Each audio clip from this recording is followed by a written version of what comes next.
Okay. Palamuru నుంచి మీరు పోటీ చేయాలనేటువంటి ఆలోచనలో ఉన్నారా? తప్పకుండా ఉన్నాను. అసలు నేను రాజకీయంలో వచ్చిందే పాలమూరు నుంచి పార్లమెంట్కి వెళ్ళాలని. అయితే మొట్టమొదటి 2014లో నేను దాదాపు నా పేరు ఖరారైపోయింది.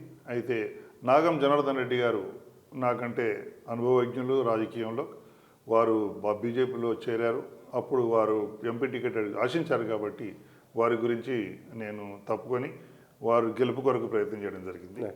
అదేవిధంగా 2018లో కూడా 19లో కూడా నేను ఇక రేపు నామినేషన్ ఫైల్ చేయబోతున్నాను అన్న సమయంలో డికే అరుణ గారు పార్టీలో చేరారు. వారు కూడా ఎక్స్ మినిస్టర్ కాబట్టి వాళ్ళకు కూడా రాజకీయంలో చాలా సీనియారిటీ ఉంది.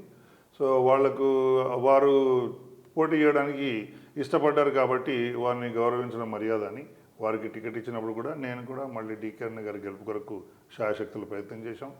తక్కువ సమయంలోనే బాగా ట్రై చేసి 3 లక్షల ఓట్ల దాకా కూడా తెచ్చుకోగలిగాం. అయితే ఈసారి తప్పకుండా నాకే అవకాశం వస్తుందని నాకెందుకు భావిస్తున్నానంటే, ముఖ్యంగా భారతీయ జనతా పార్టీ ఒక నిర్ణయం తీసుకుంది. తెలంగాణలో భారతీయ జనతా పార్టీ గెలిస్తే ఎమ్మెల్యే సీట్లు బీసీ ముఖ్యమంత్రి కాబోతున్నారనే విషయం చెప్పింది, డిక్లేర్ చేసింది. ఎందుకంటే బీసీ జనాభా గణనీయంగా ఉంది తెలంగాణలో కాబట్టి. అదేవిధంగా మహబూబ్నగర్ పార్లమెంట్లో కూడా 70% దాకా బీసీలు ఉన్నారు కాబట్టి అక్కడ సీటు కూడా బీసీకే ఇస్తారని ఈసారి సిద్ధాంతపరంగా తర్వాత పాలసీ ప్రకారంగా కూడా నాకు దొరికే అవకాశం ఉంది.